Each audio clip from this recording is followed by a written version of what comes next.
2차 세계전 당시에 영국은요 위기 상황에 이렇게 있었습니다.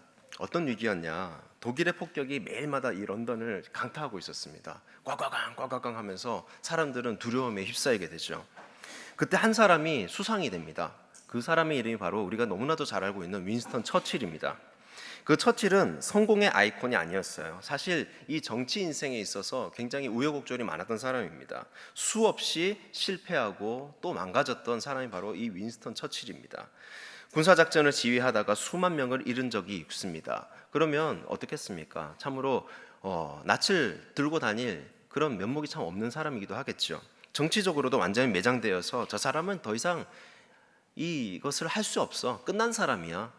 더 이상 희망이 안 보여 라면서 끝난 사람이라는 그러한 모욕을 당하기도 했던 사람입니다. 학창 시절에는 말을 더듬었고요. 그리고 성적 또한 좋지 못했다고 합니다. 누가 봐도 약한 카드였습니다. 강자가 아니었고 약자였다라는 것이죠. 그런데 바로 이 사람이 가장 어두운 시대에 영국을 구해낸 그런 수상이 됩니다. 여러분 종종 이 역사를 우리가 보면요 가장 약해 보이는 그러한 사람을 통해서 가장 큰 일을 이루는 모습을 우리는 발견할 때가 있습니다. 오늘 성경에도 그런 사람이 한 명 나오는데요, 스스로를 가장 작은 자라고 얘기했던 한 사람이 나옵니다. 그 이름이 바로 기드온입니다. 자, 먼저 기드온이 어떤 상황에 있었는지 우리가 함께 보도록 하겠습니다. 우리 11절을 보도록 하겠습니다. 우리 11절 함께 띄워주실까요? 함께 읽어보도록 하겠습니다. 준비 시작.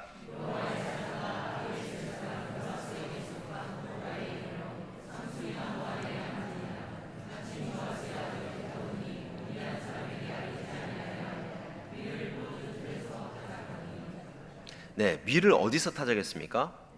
포도주 틀에서 타작했습니다. 밀은 원래 어디서 타작하는 것이죠? 좀 넓은 마당에서 이렇게 바람 불면서 이렇게 타작을 해야 되잖아요, 그렇죠? 그런데 이 포도주는 틀은 굉장히 좁습니다. 그러면 거기서 했다라는 건 뭘까요? 소심한 사람이라는 거죠. 우리 학창 시절을 한번 떠올려 볼까요? 조금 대범한 친구들은 도시락을 이렇게 밖에다 내놓습니다. 딱 하고 딱 이렇게 해서 파김치 딱 들고 이렇게 먹습니다. 뭐 가리지도 않아요. 딱 이렇게 하고 이제 개방적으로 올 테면 와라 먹습니다. 근데 이 밑바닥에다가 딱 계란 후라이 깔아놓은 상담이 어땠어요? 딱 치고요. 누가 올까봐만 덮었다가 여기다 덮었다가 정신. 바로 기드온이 그랬다라는 것이죠. 굳이 얘기하지 않습니까? 기드온은 지금 포도주 틀에서 밀을 타작하고 있었다라고 얘기합니다. 이 조그마한 곳에서 막 이렇게 하고 있는 거예요. 이렇게 살고 이렇게 우리 이렇게 하듯이 이렇게 하고 있는 거예요. 얼마나 소심합니까? 이 이유가 있었다라는 거예요. 먼저 밀은 원래 이 넓은 데서 하는데 요만한 곳에 했다라는 거. 미대한 사람들에게 이것을 뺏길까봐 그렇게 했다고 합니다. 한마디로 기드온은 겁에 질려서 숨어 있었던 그런 사람입니다. 뭔가 이 사람으로 인해서 뭔가 역사가 일어날 것 같은 보이진 않습니다. 그런데 이 사람이 어마어마한 일을 해내죠. 그런데 숨어 있던 그 겁쟁이에게 하나님의 사자가 나타나 무엇라고 이렇게 말을 해주는데 12절에 이렇게 나옵니다. 큰 용사여 여호와께서 너와 함께 계시다라고 그렇게 얘기합니다. 큰 용사라고 얘기합니다. 큰 용사. 여러분 도시락을 이렇게 먹고 있는데 큰 용사예요. 천사가 탁 나타나서 너와 함께 하시다라고 그렇게 얘기하고 있습니다. 얼마나 뜨끔했겠습니까? 도시락을 이렇게 먹고 있는데 타장 이렇게 포도주 틀에서 막 하고 있는데 소심하게 하나님의 천사가 와서 너는 큰 용사야. 왜냐? 하나님께서 함께하고 있어라고 그렇게 얘기하고 있습니다. 이 사람의 착각일까요? 아닙니다. 그것은 바로 현실입니다. 큰 용사, 숨어있는 겁쟁이에게 큰 용사라고 부르시는 것이 바로 하나님이었습니다. 하나님은 지금의 내 모습을 보는 것이 아니라 어떻습니까? 하나님과 함께 할 그 미래의 내 모습을 보고 말씀하시는 것이다 라는 것이죠. 우리가 봤을 때는 사고뭉치 아이들 뭐 여러 가지 있죠. 뭐 어떻게 하다가 발이 다치고 무릎이 깨지고 뭐 여러 친구들이 있습니다. 저도 그렇습니다. 이제 딸을 원래 혼자 키웠는데 이렇게 하면 옆에 막 어디 가면 우당탕 퉁탕하고 뭐 보면은 아들 키우는 집이에요. 그냥 보면은 어떻게 저렇게 부산스럽게 저기 할까? 아이고 딸을 키워서 다행이다. 이 살다가 지금 큰 걱정에 제가 저도 굉장히 이게 조용한 친구인 줄 알았거든요. 그런데도 저도 뭐 큰 그게 아니라 5살 때 그런 추억이 있습니다. 계단에서 뛰었거든요. 이 망토를 메고 제가 뛰었습니다. 그래서 아들은 거기서 거기다라는 것이죠. 저도 제가 굉장히 조신하고 조용한 친구인 줄 알았어요. 그런데 역사적으로 그렇지 않지 않습니까? 하나님의 부르심은 우리의 현재 상태에 근거하지 않습니다. 우리의 지금 모습은 굉장히 초라하고 별 볼 일 없겠죠. 그렇죠? 그런데 이 친구가 나와 함께 할 친구이기 때문에 나와 함께 하고 난 그 다음 결과를 보며 하나님은 말씀하시고 계시다라는 거예요. 그래서 어떤 누구를 봤을 때 혼자 이 밀을 타작마당에서 이렇게 안 하고 그 포도주 틀에서 막 깨작깨작 하고 있는 이 친구를 보면서 굳이 천사를 보내서 너는 나와 함께 할 거야, 너는 큰 용사야 라면서 그렇게 얘기하고 있다라는 것이에요. 그것은 어떤 희망 메시지가 아닙니다. 진짜 벌어질 일에 대해서 하나님은 말씀해 주시고 계시다라는 것입니다. 자, 그런데 기드온의 반응이 우리와 똑같습니다. 13절, 15절을 우리가 함께 보도록 하겠습니다. 기드온은 두 번 따지고 드는데요. 먼저 13절에서 이렇게 얘기합니다. 하나님이 함께 계시는데 왜 이런 일이 일어나는 겁니까? 라고 그렇게 얘기를 합니다. 그리고 15절에서 내 집은 가장 약하고 가장 나는 그 집안에서도 가장 작은 자입니다 라고 그렇게 얘기하고 있습니다. 기드온은 제가 봤을 때 뭐라고 그럴까요? 자신을 좀 괜찮게 보는 사람이 아닌 것 같아요. 자존감이 굉장히 낮은 친구이지 않을까라고 생각을 합니다. 그러니까 깨작깨작 뭔가를 하고 있죠. 뺏길까봐 두려워서. 그렇죠? 이 사람은 내가 굉장히 약하다, 내 집안도 약할 뿐더러 이 집안에서 나는 가장 약한 사람이야, 나는 뭘 할 수가 없어, 그러니까 있는 거라도 지켜야지 하는 그러한 심사로 살아가고 있다라는 거예요. 굉장히 소심하죠. 여러분, 이게 누구의 모습이냐면 바로 우리의 모습입니다. 성경에서 볼 때에 굉장히 어리숙하고 아닌 것 같고 뭔가 제대로 된 사람이 아닌 것 같은 바로 그 사람이 바로 나라는 것을 우리는 반드시 기억해야 됩니다. 우리가 그 인정을 할 때 그 순간부터 우리는 어떻습니까? 은혜를 받게 되는 것입니다. 나는 굉장히 괜찮은 사람이야, 나는 아무 그거 없어, 그러면 거기서 은혜를 받을 수가 없어요.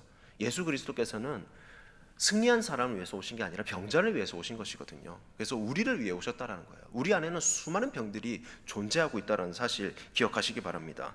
하나님이 무슨 일을 맡기려고 하시면 우리는 먼저 자격부터 따지고 들 때가 참으로 많습니다. 왜냐하면 우리 자체가 자격을 따지는 사람들이기 때문에 그렇습니다. 제가요? 저는 그거 잘 못합니다. 저보다 나은 사람들이 훨씬 많습니다. 저는 너무너무 부족해서 그거 할 수가 없어요 라고 그렇게 얘기를 합니다. 그건 그냥 내 생각인 거예요. 그런데 하나님이 보시기에는 그렇지 않다라는 것이죠. 그래서 어떤 목사님이나 어떤 또 지도자를 통해서 그 일을 할 수 있게끔 이렇게 독려가 됩니다. 그러면 내가 보는 나는 굉장히 작기 때문에 그걸 할 수 없다라고 해요. 아니면 귀찮을 수도 있고, 아니면 뭔가 이걸 하기가 지금 다른 일이 너무 많을 수도 있고, 내가 이거에 집중 못할 것 같은 여러 가지 생각들이 그 순간 드는 거거든요. 그래서 일단 거절을 하는 것이죠. 그런데 하나님께서는 굳이 어떤 사람의 마음을 들어 사용하셔서 그 사람이 시간을 내서 거기에 또 찾아가서 나에게 그렇게 독려를 했다라는 것은 하나님이 보시기에는 내가 그 일의 적임자임을 우리는 기억해야 된다라는 것입니다. 우리는 늘 이렇게 자격을 따지죠. 그런데 보시면 기드온의 말이 다 맞습니다. 실제로는 그의 집안은 약합니다. 그의 집안은 강한 집안이 아니에요. 그리고 그는 그 약한 집안의 막내입니다. 따라서 약합니다. 그게 현실적이고 어떻게 보면은 팩트예요. 기드온은 제대로 자신을 바라보는 사람입니다. 하지만 중요한 건 그런데도 하나님은 부르신다라는 것이죠. 그걸 모르실까요? 나보다 나를 잘 아시는 주님. 뭐죠? 왜일까요? 나보다 나를 더 잘 아시는 주님께서 왜 나한테 굳이 그렇게 말씀을 하실까요? 왜 자꾸 독려를 하실까요? 왜 그렇게 일을 맡겨주실까요? 하나님은 강한 자를 찾으시는 것이 아니기 때문에 그렇습니다. 하나님은 이미 강하세요. 하나님은 이미 이 세상을 창조하셨어요. 그리고 하나님 위에 하나님이 없어요. 아무것도 없어요. 하나님이에요. 그냥 스스로 존재하는 자예요. 그래서 나와 함께하면 뭐든지 할 수 있으니까 하게 하는 거죠. 그러면 내가 잘해서가 아니라 나는 그냥 손만 잡아도 그냥 가는 겁니다. 아무런 계획을 할 필요가 없고 준비를 할 필요가 없어요. 그냥 오면 잡으면 되는 것입니다. 아멘이십니까? 기드온이 저는 가장 작은 자입니다 라고 했을 때 하나님이 뭐라고 하시냐면 16절에서 이렇게 말씀하십니다. 내가 반드시 너와 함께 할 것이다. 내가 미디안 사람 치기를 한 사람 치듯이 하게 할 것이다 라고 그렇게 말씀하십니다. 한 사람 치는 건 괜찮잖아요. 너 한 사람 정도는 괜찮지 않아? 1대1은 좀 하지 않겠어? 한번 해봐. 샌드백 좀 치고 연습 좀 해봐. 줄넘기 좀 하고. 한 사람 정도 할 수 있잖아. 그런데 미디안 사람 전체를 다 때려 부수는 것이 한 사람하고 싸우는 것과 동일하게 내가 해주겠다라는 거예요. 그런데 너 혼자 싸우냐? 아니죠. 하나님과 함께 싸우는데 그게 타격감이 어떻다? 한 사람 치듯이 해주겠다라는 거예요. 그렇다라는 말은 무엇일까요? 한 방에 보내주겠다는 거예요. 한 방에. 내가 터치 한 번만 하면 싹쓸이야. 난 너와 함께 해. 그러니까 너는 앞으로 어떤 용사가 될 것이야? 큰 용사가 될 것이야 라고 말씀해주고 있는 것입니다. 미디안을 바라봤을 때 이 기드온은 어떻습니까? 나는 작은 자고 당연히 미디안이 이길 거고 나는 아무것도 할 수 없어. 나는 그냥 저기 뒤에서 밀이나 타작해야지 뭐. 내 가진 거나 그냥 지켜나가야지 뭐. 이 전쟁은 나와 상관없으니.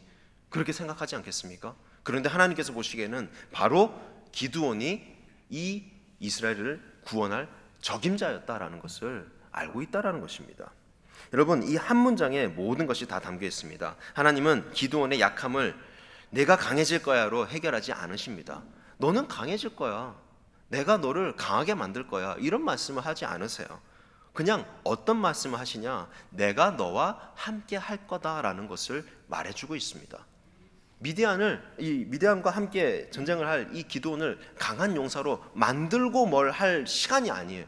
그냥 하나님과 함께 하게 되면 우리는 그냥 강해진다라는 것을 깨닫기 바랍니다. 아멘. 우리는 약합니다.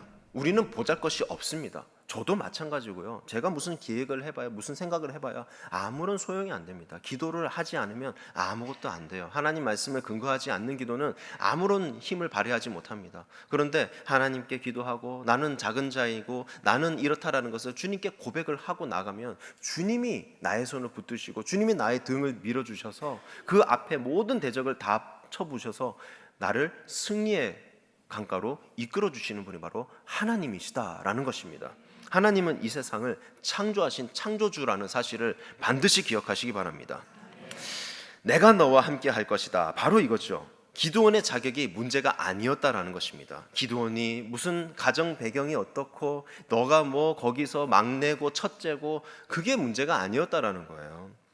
하나님의 함께 하심이 그의 자격을 대신했다라는 것입니다. 그것이 전부였다라는 것이죠. 생각해 보십시오. 가장 작은 자 더하기 0은 무엇일까요? 가장 작은 자 더하기 0. 가장 작은 자죠. 그런데 가장 작은 자 더하기 하나님은 뭘까요? 하나님이죠. 바로 가장 작은 자와 하나님이 합쳐지게 되면 큰 용사가 되는 것입니다. 하나님께서 함께 하시면 앞에 더 이상 장애물이 없어요. 더 이상 생각할 것이 없습니다. 우리가 잘못 생각하고 있는 것입니다. 기드온을 생각하고 있는 것처럼 우리도 우리를 그렇게 바라보고 있는 것이거든요. 현실은요, 하나님, 제 통장에는 얼마가 있고요. 저는 앞으로 뭘 어떻게 해가지고 한 달 뭐 해가지고 12월 하면은 저는 얼마를 벌고요. 그래서 이걸 할 수가 없어요. 저는 이걸 먹고 하고 하면은 저도 기도하고 싶죠. 저도 헌신하고 싶죠. 저도 뭔가 나아지고 싶죠. 그런데 제 삶이 그렇지가 않아요. 이것 좀 해놓고 요것 좀 하고 나면 주님 그 일을 하겠습니다. 이미 다른 사람에게로 그 일은 넘어가게 됩니다. 축복의 그 기회가 넘어가는 거예요. 그걸 그냥 멀뚱히 보고 계실 겁니까? 아니죠. 그걸 쟁취해야 되는 거예요. 그걸 함으로 인해서 내가 살아날 수가 있는 거예요. 그걸 함으로 인해서 내가 시간을 내서 사람은 어쨌든지 시간을 낼 수 있습니다. 먹고 사는 문제가 죽고 사는 문제는 아니잖아요. 그러면 교회에 온단 말이에요. 예배를 드린단 말이에요. 그러면 회복이 됩니다. 교제를 나누고요. 그러면 내 삶에 있어서 어떤 해피바이러스가 막 생성됩니다. 그리고 함께 기도하고요. 함께 예배를 같이 드리게 되고요. 어떠한 작은 모임이 됩니다. 그러면 이 모임이 점점 큰 역할을 하게 되거든요. 내가 거기에 있기만 하면, 나는 그냥 알겠습니다라고 하면 거기 리더가 다 전화해주고 해서 다 만들어줍니다. 나는 거기 와서 그냥 앉아있기만 하면 내 얽혀져 있던 이 문제들이 다 해결될 줄을 믿습니다. 왜냐하면 하나님께서 함께 하시기 때문에 그렇습니다.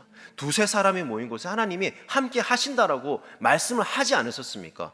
거짓말장이 아니시잖아요. 그러면 그거를 믿어야죠. 사람은 거짓말합니다. 하지만 하나님은 절대 거짓말하지 않으세요. 그래서 두세 사람이 모인 곳에는 반드시 역사가 있는 줄로 믿습니다. 겁쟁이 기드온이 미디안 군대를 무너뜨리는 큰 용사가 이제 됩니다. 실제로 기드온은 나중에 단 300명으로 13만 5천 명의 미디안 군대를 무찔러 버리죠. 13만 5천 명을 300명으로. 이해가 잘 안 되시는 것 같은데 300원으로 13만 5천 원을 산 거예요. 이제 좀 이해가 갔어요.